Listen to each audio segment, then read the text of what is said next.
ಕರ್ಕಾಟಕ ರಾಶಿಗೆ ಹೇಗಿದೆ? ಕರ್ಕಾಟಕ ರಾಶಿಯವರಿಗೆ 2ನೇ ಮನೆಯಲ್ಲಿ ಗ್ರಹಣ ಸಂಭವಿಸ್ತಾ ಇರುವಂಥದ್ದು. ಸಿಂಹ 2ನೇ ಮನೆ ಆಗುತ್ತೆ. 2ನೇ ಮನೆಯನ್ನು ನಾವು ಕುಟುಂಬ ಸ್ಥಾನ ಅಂತ ಹೇಳ್ತೀವಿ. ಸೊ ಕುಟುಂಬದಲ್ಲಿ ಮನಸ್ತಾಪಗಳು, ಮಾತುಕತೆಗಳು, ಅನವಶ್ಯಕವಾದ ಮಾತುಕತೆಗಳು, ಅದನ್ನ ವಾಕ್ ಸ್ಥಾನ ಅಂತ ಹೇಳ್ತೀವಿ.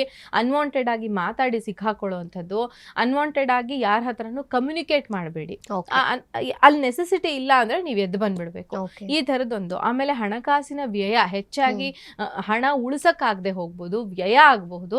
ಈ ತರದ ವಿಚಾರಗಳನ್ನ ನಾವು 2ನೇ ಮನೆಯಿಂದ ನೋಡ್ಬೇಕಾಗತ್ತೆ ಅಂತ. ಸೊ ಫೈನಾನ್ಸ್ ವಿಚಾರದಲ್ಲಿ ಕರ್ಕಾಟಕ ರಾಶಿಯವರು ಕೇರ್ಫುಲ್ ಆಗಿರ್ಬೇಕು. ಕುಟುಂಬದಲ್ಲೂ ಕೂಡ ತುಂಬಾ ಕೇರ್ಫುಲ್ ಆಗಿರ್ಬೇಕು. ಇನ್ನ ಮಾತಿನಲ್ಲಿ ನಿಗಾ ಇರಬೇಕು.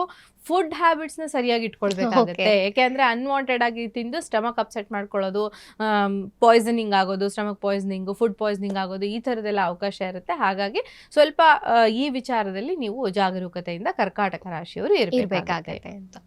ಆಮೇಲೆ ರಾಶ್ಯಾಧಿಪತಿನೇ, ಕರ್ಕಾಟಕ ರಾಶ್ಯಾಧಿಪತಿನೇ ಚಂದ್ರ ಆಗಿ ಚಂದ್ರನಿಗೆ ಗ್ರಹಣ ಸಂಭವಿಸ್ತಿರೋದ್ರಿಂದ ನಿಮ್ಮ ಮನಸ್ಸಿನ ಮೇಲೆ ಕೂಡ ಇದು ತುಂಬಾ ದೊಡ್ಡ ಮಟ್ಟದ ಪರಿಣಾಮವನ್ನ ಬೀರುತ್ತೆ.